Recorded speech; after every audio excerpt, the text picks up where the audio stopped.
दोस्तों नमस्कार। कुंभ राशि वाले मेरे मित्रों, जय माई की जय माँ भद्रकाली। माता रानी आपके ऊपर भरपूर कृपा करें और आपके जीवन से हर एक कष्ट को समाप्त करें, आपकी हर मनोकामना पूरी करें। बस यही माई से हम कामना करते हैं। मित्रों, 33 कोटि देवी देवताओं का आशीर्वाद प्राप्त होता है जब कोई इंसान कर देता है बस यह एक काम। जी हाँ मित्रों, यह एक काम ऐसा है, इस एक कार्य को करने वाला इंसान जीवन में फिर कभी दुखी नहीं होता है, क्योंकि उसके पास हर एक देवी देवता की पूरी कृपा आ जाती है। और इस सबसे महत्वपूर्ण बात कि उसके द्वारा किए गए जाने अनजाने पाप कर्मों का तुरंत नाश हो जाता है। दोस्तों, यह कोई दान कर्म नहीं है या फिर ना ही कोई विशेष पूजा पाठ या अनुष्ठान है। यह इन सब से बिल्कुल अलग है और हमें पूरा विश्वास है कि आपको इस एक कार्य के बारे में बिल्कुल भी जानकारी नहीं है, क्योंकि यदि जानकारी होती तो निश्चित तौर पर आपकी सारी मनोकामनाएं पूरी हो चुकी होती और आपके जीवन से कष्ट का नामो निशान तक मिट चुका होता।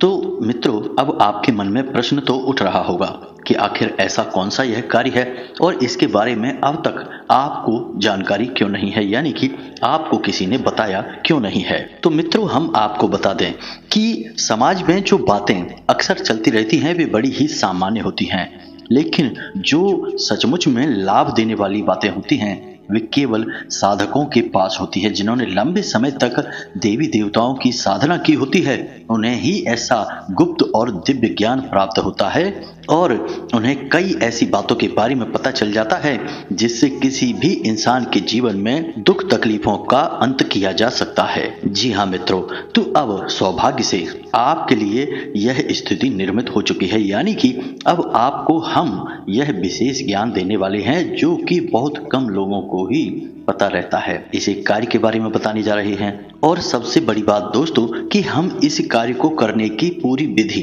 कैसे आपको करना है, कौन सी आपको सावधानियां रखनी है और किस समय इस कार्य को आपको करना है, सारी बातें विस्तार से बताएंगे। मां भद्रकाली की कृपा से उनके द्वारा दी गई अनुभूतियों के आधार पर हम इस कार्य में पूर्ण सक्षम हैं कि आपके जीवन को खुशियों से भर सकें, आपके जीवन से कष्ट मिटा सकें। बस आपको माई के ऊपर पूर्ण विश्वास रखना होगा और इस वीडियो को पूरा देखना होगा। यदि आपने वीडियो को अधूरा छोड़ दिया तो यह निश्चित तौर पर एक बहुत बड़ी भूल है, आपके जीवन का सबसे गलत फैसला है, क्योंकि मित्रों ऐसा ज्ञानवर्धक वीडियो रोज देखने को नहीं मिलता है और हम माई के सेवक हैं और सच्चे मन से आपके लिए कार्य कर रहे हैं, आपके जीवन में खुशियां लाने की कोशिश कर रहे हैं। अब यदि इतने में भी आप धैर्य से पूरे ज्ञान को हासिल नहीं करेंगे, आधा अधूरा वीडियो देखेंगे, तो फिर आपके जीवन में खुशियां कहां से आएंगी। धैर्य तो आपको रखना ही होगा। कुछ लोग हमेशा कमेंट करते हैं, जल्दी जल्दी बता दो,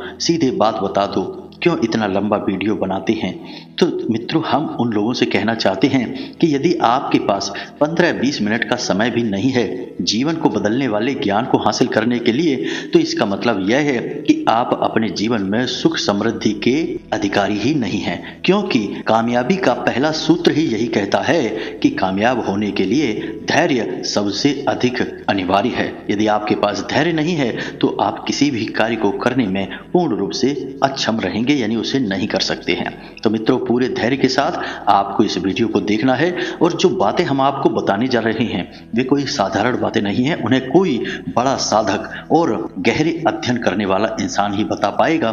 तो हम आपको वे बातें बताने जा रहे हैं, तो इसलिए आपको सारी बातें समझने का प्रयास करना है। कुछ बातें इतनी कठिन हो सकती हैं कि वे आपको एक बार में समझ में ना आए, तो इसके लिए आप वीडियो को दोबारा भी देख सकते हैं। फिर भी यदि समझ में ना आए तो हमने डिस्क्रिप्शन में धाम का नंबर दे दिया है, आप उस पर मैसेज करके यानी व्हाट्सएप मैसेज करके सीधे सहायता प्राप्त कर सकते हैं। तो चलिए इस महत्वपूर्ण और जीवन को बदल देने वाले महान वीडियो की शुरुआत करते हैं, लेकिन इससे पहले माई को याद करते हुए कमेंट बॉक्स में पूरे भक्ति भाव के साथ, बिल्कुल जैसे एक छोटा बालक अपनी माँ को पुकारता है, ठीक उसी प्रकार से जय माँ भद्रकाली कृपा करो 3 बार लिखना। मित्रों, माँ इतनी भावुक और कृपालु हैं कि यदि आपने दिल से माँ को पुकारा तो माँ आपके पास निश्चित तौर पर आएंगी ही, कोई रोक ही नहीं सकता है। बस भाव गहरा होना चाहिए। इसी के साथ साथ मित्रों हम आपको बता दें कि 2 जून को मां का प्राकट्य दिवस है, यानी मां भद्रकाली का जन्मोत्सव मनाया जाएगा।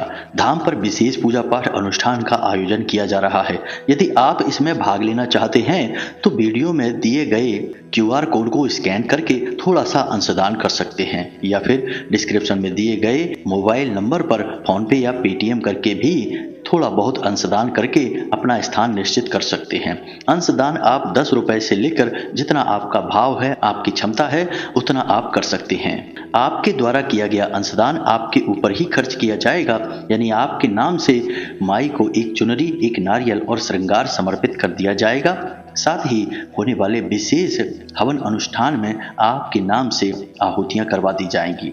माई के दरबार में जब आपकी अर्जी लग जाएगी तो निश्चित तौर पर जीवन में महापरिवर्तन तो आएंगे ही, कष्टों का अंत तो होगा ही। और एक बात याद रखना मित्रों कि इस विशेष दिन किए गए किसी भी पूजा पाठ अनुष्ठान का फल हजारों गुना बढ़कर मिलता है, क्योंकि इस दिन माई की विशेष कृपा अपने साधकों पर, अपने आराधकों पर रहती है। तो इस दिन को बिल्कुल भी मिस ना करें।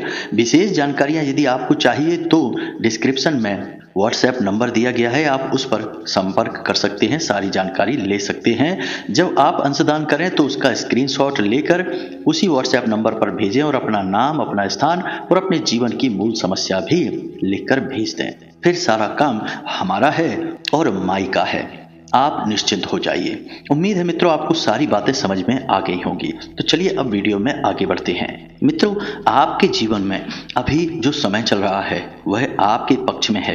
कहने का मतलब यह है कि कोई विशेष ग्रह दशा आपको परेशान करने वाली नहीं है। बस आपको शनिदेव से थोड़ा सा संभल कर रहना होगा, क्योंकि यह पूर्ण वर्ष शनिदेव को समर्पित है और आपके ऊपर शनिदेव की विशेष नजर रहती है। तो ऐसे में आपको कोई भी ऐसा कार्य नहीं करना है जिससे शनिदेव की आपके ऊपर दृष्टि वक्रीय हो जाए। अब आपके कामकाज की बात करते हैं, क्योंकि यह बहुत आवश्यक है। यहीं से आपकी जीविका चलती है, मान सम्मान प्राप्त होता है।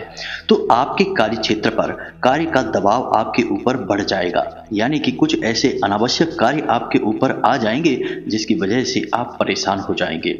इसी की वजह से आपको शारीरिक और मानसिक थकान का भी अनुभव होता रहेगा। मित्रों हम आपको सलाह देंगे कि अपने कार्यों को पूर्ण रूप से योजनाबद्ध तरीके से करें।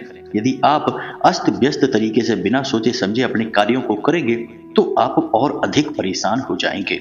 आपकी यही कमी है कि जब आप कार्य करने पर उतारू होते हैं तो फिर आप योजनाओं के बारे में भूल जाते हैं। एक तरफ से सारा कार्य निपटाने की कोशिश करते हैं, लेकिन कभी कभी यह शैली आपके लिए नुकसानदायक हो जाती है, बहुत ज़्यादा थकाऊ हो जाती है।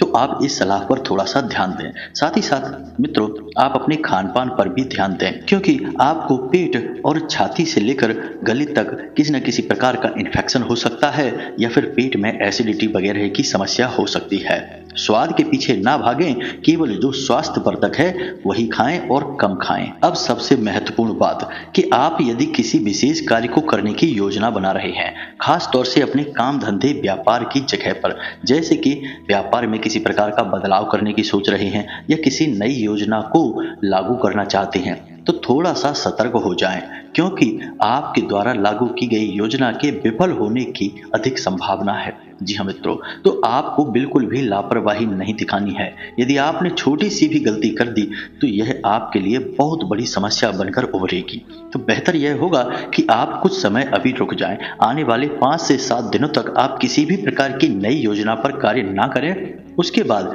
समय कुछ अनुकूल है तो आप यह कार्य कर सकते हैं। अब सबसे बड़ी बात मित्रों कि आपके मन में हमेशा एक दुविधा का भाव रहता है, यानी कि आप जब एक कार्य को कर रहे होते हैं तो आपका मन दूसरे कार्य को करने का करने लगता है। जब आराम करते हैं तो मन करता है कि काम ही निपटा लेते हैं, और जब काम कर रहे होते हैं तब थकान होती है तो लगता है कि आराम कर लेते हैं। यानी कि यह दुविधाओं वाला भाव जो है, अब इससे आपको मुक्ति प्राप्त करनी होगी, यानी कठोर निर्णय आपको लेने होंगे, तभी आप अपनी योजनाओं में सफल हो पाएंगे। और सबसे बड़ी बात मित्रों कि आपको अपने काम धंधे व्यापार को लेकर, नौकरी को लेकर किसी भी प्रकार के मानसिक तनाव को लेने से बचना है। जी हाँ मित्रों, इस जगह पर आपको निश्चित तौर पर कार्य के दबाव की वजह से या कुछ उलझनों की वजह से मानसिक तनाव की स्थिति बनेगी, लेकिन आपको यह स्थिति अपने दिमाग में नहीं बनानी है। आप बिल्कुल शांत रहें और ठंडे दिमाग से आने वाली समस्याओं का समाधान ढूंढने की कोशिश करें। तब तो आप बिल्कुल चैन से रहेंगे, अन्यथा आप खुद ही अपने सोच विचारों के जाल में उलझ कर परेशान हो जाएंगे। अब जीवन साथी की बात करते हैं। तो मित्रों, आपको जीवन साथी के साथ बहुत ही अच्छा समय बिताने का अनुभव मिलेगा। यानी कि ऐसा अवसर आएगा जब आपका जीवन साथी आपके कंधे से कंधा मिलाकर खड़ा होगा, आपको ऐसी सलाह देगा कि आपका मानसिक कष्ट, पीड़ाएं समाप्त हो जाएंगी, आपको बहुत अच्छा लगेगा। कहने का मतलब यह है कि आपके मन में सकारात्मक ऊर्जा का संचार होगा। अब आपको हम जरूरी बात बताते हैं कि आप एक ऐसे इंसान हैं जो जब तक अपने जीवन साथी के साथ बनाकर चलेंगे, यानी कि एकजुट रहेंगे, एक दूसरे को समझकर व्यवहार करेंगे, प्रेम से रहेंगे, तब तक आपके जीवन में सुख की गंगा बहेगी। जी हाँ मित्रों, कहने का मतलब यह है कि आप पूर्ण रूप से सकारात्मक रहेंगे, पॉजिटिव रहेंगे। और यदि आपका जीवन साथी के साथ किसी प्रकार से झगड़ा, मनमुटाव हो गया, तो इस बात का प्रभाव आपके अन्य दूसरे कार्यों पर भी बुरी तरह से पड़ेगा और हर जगह आपको असफलता प्राप्त होगी। तो इसका मतलब यह हुआ कि आपको यदि जीवन में सफल होना है, आगे बढ़ना है, तो सबसे पहला कार्य आपको यह करना है कि अपने जीवन साथी के साथ आपको प्रेम से रहना ही होगा। यह आपकी आवश्यकता है। और मित्रों, यह हम नहीं कह रहे, आपने खुद भी यह महसूस किया है। जी हाँ मित्रों, अब जो लोग शेयर मार्केट में पैसा लगाते हैं या फिर कहीं पर पैसा इन्वेस्ट करने के बारे में सोच रहे हैं, बिजनेस व्यापार के बारे में सोच रहे हैं, नए कार्य को शुरू करने के बारे में विचार कर रहे हैं, तो ऐसे लोगों को हम बता दें कि यह उत्तम समय है। शेयर मार्केट से विशेष धन लाभ होंगे, प्रबल योग बन रहे हैं। व्यापार यदि आप कोई नया शुरू करना चाहते हैं तो अवश्य शुरू कर दें, बहुत अच्छा योग है। आने वाले 5 से 7 दिनों तक नए व्यापार के अच्छे योग बन रहे हैं। शेयर मार्केट से प्रॉफिट निकालने के यानी धन कमाने के विशेष प्रबल योग बन रहे हैं। इसी के साथ साथ किसी अन्य प्रकार की भी यदि आपकी धन को लेकर, व्यापार को लेकर कोई योजना है तो उसे आप कर सकते हैं। लेकिन हमने पहले ही कहा है कि चल रहे व्यापार में कोई बड़ा फेरबदल ना करें, उसे ज्यों का त्यों चलने दें। नए कार्य को शुरू करना और पुराने कार्य में कुछ बदलाव करना दोनों अलग अलग बातें हैं। इन्हें आप अपने दिमाग में अच्छी तरह से बैठाइए। अब लव लाइफ की यदि बात कर लें तो मित्रों, लव लाइफ में आपको थोड़ी सी परेशानी का सामना करना पड़ेगा। अपने प्रेमी के साथ आपका किसी प्रकार का झगड़ा हो सकता है, विवाद या मनमुटाव हो सकता है। सबसे बड़ी बात यहाँ यह है कि आप दोनों के बीच जब कोई तीसरा इंसान आएगा तो आपके आपस में बीच में कलह क्लेश बढ़ेगा ही बढ़ेगा। कहने का मतलब यह है कि आपको केवल अपने ऊपर विश्वास रखना है और अपने साथी के ऊपर भरोसा रखना है। किसी तीसरे इंसान की बात आपको ना तो सुननी है और ना ही माननी है, तब तो आपका प्रेमी जीवन यानी लव लाइफ अच्छी चलेगी, अन्यथा यह बर्बाद हो जाएगी। यह बात बिल्कुल पक्की है। किसी प्रकार की यात्रा का योग बन सकता है अगले 3 से 5 दिनों में, लेकिन यह यात्रा बहुत थकाऊ होगी, आपको परेशान करने वाली होगी, आपको लाभ से ज्यादा नुकसान करवाएगी। लेकिन यदि किसी प्रकार की धार्मिक यात्रा का योग बन रहा है तो आप यह यात्रा अवश्य करें।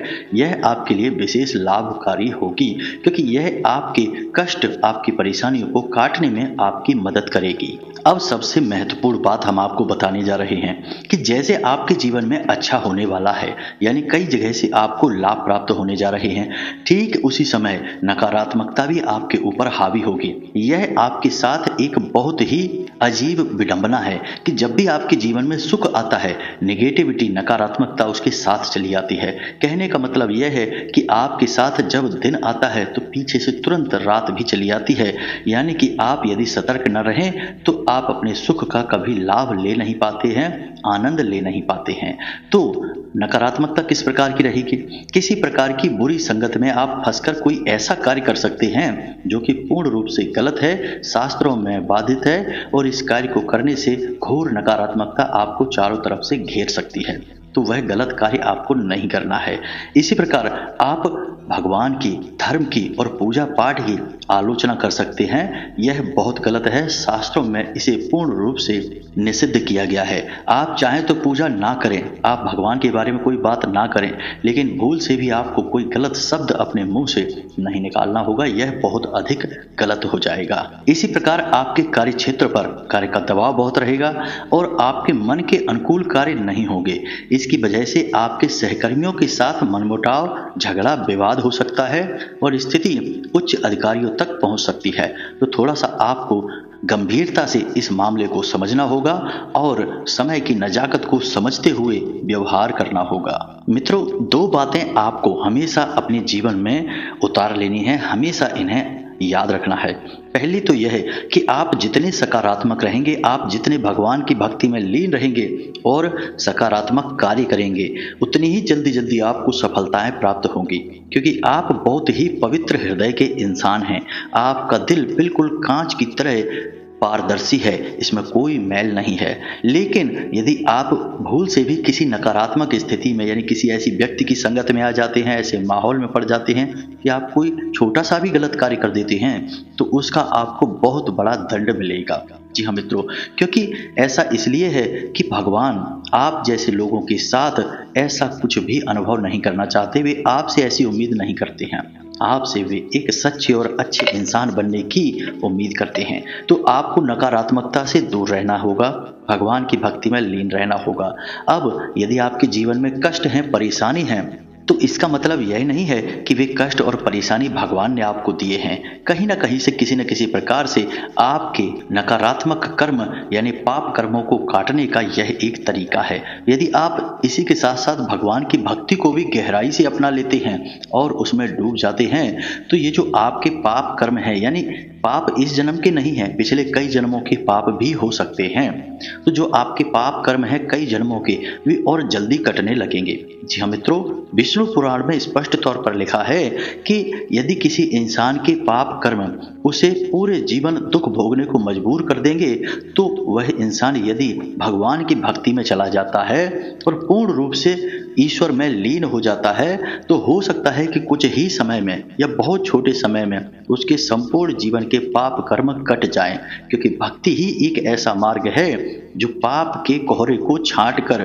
प्रेम के सूर्य का उदय करवा सकती है। श्रीमद् भागवत जी में सुखदेव जी से राजा परीक्षित पूछते हैं कि महाराज यह बताइए कि जीवन में हर प्रकार के पाप कर्म को काटने का कौन सा मार्ग है। तो सुखदेव जी कहते हैं, केचित केवल या भक्त्या वासुदेव परायणा अगम धुनवंती कात्सर्नेन निहार में भास्करा। जी हाँ मित्रों, इसका मतलब यह हुआ कि भगवान की भक्ति से हर प्रकार के पाप कर्म को काटा जा सकता है। तो बस यही आपके ऊपर भी लागू होता है।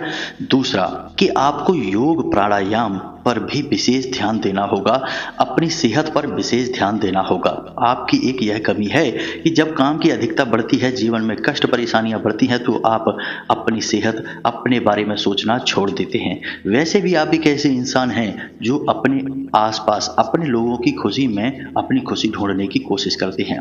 यह अच्छी बात है, लेकिन हर समय यह नियम सही नहीं होता, क्योंकि कई बार अपनों में ही बहुत बड़े शत्रु भी हमारे छुपे होते हैं और वे अपने मतलब सिद्ध करके हमें छोड़कर चले जाते हैं। तो ऐसे में आपका कष्ट और अधिक बढ़ जाता है। आपने अपना सुख त्याग कर दूसरे को सुख दिया और उस पर भी उसने आपको किसी भी प्रकार का ना तो प्रेम दिया और ना ही सम्मान दिया, तो इसमें तो आपको दोहरा दुख प्राप्त हो जाता है। तो मित्रों, हमारा कहने का मतलब यही है कि आपको अपने स्वास्थ्य, अपनी सेहत और अपने स्वयं के बारे में भी सोचना शुरू करना होगा, तभी आपका उत्थान होगा। जी हाँ मित्रों, तो ये तो थी आपके जीवन को सुखी बनाने की विधि, यानी तरीके जिनसे आप जीवन में सुख प्राप्त कर पाएंगे, भक्ति प्राप्त कर पाएंगे। अब हम आपको बताते हैं वह एक विशेष कार्य जिसे कोई साधक ही किसी को बता सकता है, जिसने भगवान की किसी न किसी रूप में किसी भी प्रकार से गहरी भक्ति की होगी, वही बता पाएगा और कोई बता नहीं सकता है। जी हाँ मित्रों, तो इसे आप ध्यान से समझिए। अब बातें गहरी होंगी, हो सकता है आपको एक बार में समझ में ना आए। हमने शुरू में भी पहले वीडियो में आपको बताया है, तो ध्यान से सुनिए। इस संसार में हम ईश्वर को, जो परम ईश्वर है, यानी कि भोलेनाथ, भगवान विष्णु, हनुमान जी, राम जी, कृष्ण जी, इन सब में समाहित है और एक रूप है, उसे हम कहते हैं ईश्वर या परमात्मा। और हमारे अंदर जो वास कर रहा है वह भी वही ईश्वर है, जिसे हम कहते हैं आत्मा। और एक दिन ऐसा आएगा जब यह आत्मा उस परम आत्मा में विलीन हो जाएगा, यानी कि उसे मुक्ति प्राप्त हो जाएगी, मोक्ष प्राप्त हो जाएगा। तो अब कहने का मतलब यहाँ यह है कि परमात्मा एक बड़ा दीपक है और हमारे अंदर जो आत्मा वास कर रही है वह एक छोटा दीपक है जो उस बड़े दीपक से जलकर आया है, यानी कि यह छोटे दीपक के अंदर जो लौ जल रही है यह लौ उस बड़े दीपक से ही निकली है और उसी का रूप है, उसी में समाहित हो जाएगी। कहने का मतलब यह हुआ कि यह स्वयं परमात्मा ही है। क्या मतलब हुआ इसका? आपको समझ में आया कि आपके अंदर जो आत्मा है वह असल में परमात्मा ही तो है। आप समझिए कि आप उसे आत्मा कहते हैं। आत्मा का मतलब आत्मा यानी स्वयं और परमात्मा यानी परम स्वयं, यानी कि उसी लौ को जो छोटी है और आपके अंदर जल रही है तो वह आत्म है यानी आप हैं, और वही लौ जब बड़ी है और सभी के अंदर जल रही है तो वह परम आत्म है, लेकिन है तो आत्म ही, और आत्म का मतलब होता है मैं यानी कि स्वयं, यानी कि ईश्वर भी आप स्वयं ही हैं जो आपके अंदर विराजमान कर रहे हैं। कहने का मतलब यह हुआ कि ईश्वर को आपको कहीं बाहर ढूंढने की आवश्यकता नहीं है, वे आपके अंदर ही वास करते हैं आपकी आत्मा के रूप में। आपके हृदय की आवाज, आपके मन मस्तिष्क में चल रही हलचल सब ईश्वर की ही देन है। आपके जीवन में जो अनुभव चल रहे हैं वे सारे अनुभव ईश्वर ने ही उत्पन्न किए हैं और ईश्वर ही उन अनुभवों को आपके माध्यम से प्राप्त करना चाहते हैं। तो अब इन सब बातों का क्या मतलब हुआ? मित्रों अब ध्यान से सुनिए, अब आ रही है वह बात जिसका आपको लंबे समय से इंतजार था। अब यदि आपके जीवन में कोई कष्ट है तो आप बाहर जाकर मंदिरों में भगवान से बात करना चाहते हैं, पूजा पाठ अनुष्ठान कर रहे हैं, करिए, बहुत अच्छी बात है। वह भी एक तरीका है भगवान को प्राप्त करने का, उसे भक्ति मार्ग कहते हैं। लेकिन एक तरीका गुप्त है जिसे कोई नहीं जानता, उसे हम आपको बता रहे हैं। तो अब आपको क्या करना है कि आपके जीवन में कोई समस्या है, कोई परेशानी है जिससे आप जूझ नहीं पा रहे हैं, आप चाहते हैं कि इस समस्या का समाधान आपको प्राप्त हो जाए, आप इस समस्या से मुक्त हो जाए। चाहे वह धन की समस्या है, प्रेम संबंध की समस्या है, किसी भी प्रकार की समस्या है, नौकरी चाहिए, कुछ भी चाहिए मित्रों, तो ध्यान से सुनिए। आपको क्या करना है? आपको अपने अंदर बैठे ईश्वर से बात करनी है। जी हाँ मित्रों, और आप सीधे उस ईश्वर से बात करके चीजों को मांग सकते हैं। कैसे मांगेंगे आप ध्यान से समझिए। जब आप जागृत हैं यानी जागे हुए हैं उस समय वह ईश्वर आपकी चेतना के पीछे छुपा हुआ है, इसीलिए आपको वह ईश्वर समझ में नहीं आता, आपको यह संसार समझ में आता है। लेकिन जब आप सो जाते हैं उस समय आपकी चेतना सो जाती है, तब वह ईश्वर जाग जाता है जो सूक्ष्म शरीर के रूप में पूरे संसार में भ्रमण करता है, कई लोकों में भ्रमण करता है और ऐसे ऐसे लोकों में चला जाता है जिसके बारे में हम और आप सोच भी नहीं सकते, हमारी क्षमताओं से भी बाहर है। तभी हम कई बार सोकर जागते हैं और हम सोचते हैं कि हमें पता नहीं कैसा सपना आया, हमने जाने क्या क्या सपने में देखा, कभी चांद तारों को देखा, कभी अपने आप को हवा में उड़ते हुए देखा, कभी कुछ देखा, कभी कुछ देखा। कहने का मतलब यह है कि यह वही परमात्मा है, वही आत्मा है, वही सूक्ष्म शरीर है जो कि अलग अलग लोगों की यात्रा करता है, उनका अनुभव लेता है। लेकिन वे अनुभव हमारे इस स्थूल शरीर को समझ में इसलिए नहीं आते क्योंकि यह स्थूल शरीर इस मृत्यु लोक से, पृथ्वी लोक से जुड़ा हुआ है, तो इसे पृथ्वी लोक से जुड़ी हुई चीजें ही समझ में आती हैं। तो जब यह सूक्ष्म शरीर पृथ्वी लोक पर भ्रमण करता है तब तो हमें पता चल जाता है कि हमने इस जगह सपने में देखा, ये बिल्डिंग देखी, ये ग्राउंड देखा, ये किला देखा, महल देखा, मंदिर देखा। लेकिन जब इस लोक से बाहर की कोई चीज यह सूक्ष्म शरीर अनुभव करता है तो यह इस स्थूल शरीर को समझ में नहीं आती, तो हमें लगता है कि हमने पता नहीं कैसा सपना देखा, अजीब अजीब सी चीजें देखी। उम्मीद है मित्रों आपको समझ में आ रहा होगा कि नींद की अवस्था एक ऐसी अवस्था होती है जब हमारे अंदर का ईश्वर, परम चेतन, परम आत्मा जागृत हो जाती है और उस समय हम इस आत्मा से जो चाहे वो मांग सकते हैं, हमें सब कुछ प्राप्त हो जाएगा। मित्रों आप यकीन करिए कि बहुत सारे ऐसे बड़े बड़े ज्ञानी लोग इस संसार में हुए हैं जिन्हें सीधा ज्ञान इसी आत्मा से प्राप्त हुआ, यानी उस ईश्वर से प्राप्त हुआ। जिनमें एक बहुत बड़ा नाम भारत के बहुत मशहूर गणितज्ञ श्रीनिवास रामानुजन हैं, जिन्हें वैसे तो कोई खास ज्ञान नहीं था, लेकिन जब भी वे जीवन में कोई बड़ी कठिन परिस्थिति के बारे में विचार करते थे, बड़े सवाल को हल करना चाहते थे, तो वे सो जाते थे और सपने में माता रानी आकर उनके सवालों के हल उन्हें दिया करती थी।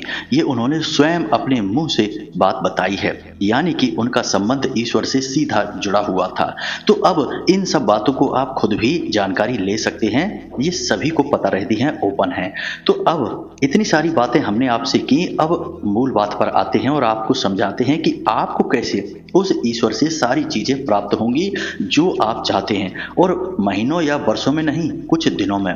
ये प्रयोग इतने गुप्त हैं कि इन्हें कोई किसी को नहीं बताता। जो जानते हैं वे चुपचाप अपने पास रखे रहते हैं और जीवन के सुख को प्राप्त करते हैं। जी हाँ मित्रों, तो अब ध्यान से सुनिए। आपको क्या करना है कि जब आप सोने जाते हैं रात्रि के समय, यानी कि आप जब सोने जाएं उस समय ना तो किसी से बात करें, आधे घंटे तक मौन रहें।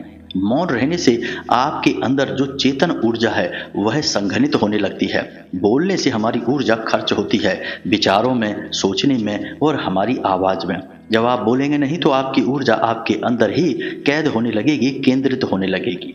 अब आधे घंटे तक आपने किसी से कोई बात नहीं की, उसके बाद आप ना तो फोन देखेंगे, ना मोबाइल फोन अपने पास रखेंगे।